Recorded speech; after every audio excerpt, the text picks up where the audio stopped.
తెలంగాణ ప్రజలు 2 సార్లు అధికారంలోకి తెచ్చిన మిమ్మల్ని దళిత ముఖ్యమంత్రి నుంచి మీరు ఇచ్చిన వాగ్దానం మొదలు పెడితే అధికారంలోకి 2014 కంటే ముందు తెలంగాణ ప్రజలను నేను కాపలా కుక్కలాగానే ఉంటా, మొట్టమొదటిసారి తెలంగాణ వచ్చిన తర్వాత వచ్చే మొదటి ప్రభుత్వంలో దళితుడే ముఖ్యమంత్రి ఉంటాడన్న చెప్పిన కానించి మొదలు పెడితే 3 ఎకరాల దళితుల భూమి విషయంలో కానీ, గిరిజనులకు ఇవ్వాల్సిన భూమి కానీ, వాళ్ళకు 1 సంవత్సరం సాగు చేసుకోవడానికి ఖర్చులతో పాటు అని చెప్పిన విషయం నుంచి మొదలు పెడితే ఇంటికో ఉద్యోగం, తర్వాత మీరు ప్రతి జిల్లాకు ఒక మల్టీ స్పెషాలిటీ హాస్పిటల్, ఇట్లా చెప్పుకుంటూ పోతే చాలా విషయాలు మీరు 2014లో కానీ 2018లో కానీ మీరు ఇచ్చినటువంటి ఏదైతే మేనిఫెస్టోని చర్చ చేసుకుందాం.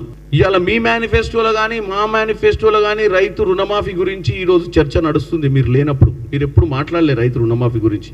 మీ కుమారుడు కేటీఆర్ గారు, మీ అల్లుడు గారు హరీష్ రావు గారు పదే పదే రుణమాఫీ గురించి మాట్లాడుతూ రాష్ట్ర ప్రభుత్వం తీసుకున్న ఏకకాల రుణమాఫీని తప్పుడు సమాచారంతో ప్రజల్ని కన్ఫ్యూజ్ చేసే ప్రయత్నం చేస్తున్నారు. మీరు పెద్ద మనుషులు కాబట్టి ఆ పిల్లలకు తెలియక తప్పు చేస్తున్నారు. మీరు వచ్చి దాన్ని సవరణ చేయాలని కోరుకుంటున్నాం.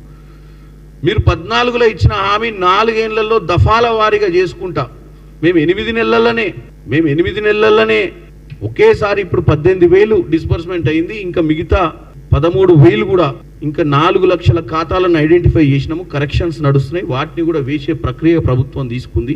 సో మనం తెలంగాణ ప్రజలకు మీరు ఇచ్చిన హామీల మీద క్లారిటీగా ముందుకు పోవాల్సిన అవసరం ఉంది. మీరు వచ్చిన తర్వాత ఇప్పుడు కథన బేరీలో మీరు వస్తారు కదా, ప్రజల మధ్యానికి వచ్చినప్పుడు మనం చర్చ చేసుకొని ప్రజల మధ్యానికి పోవాలి.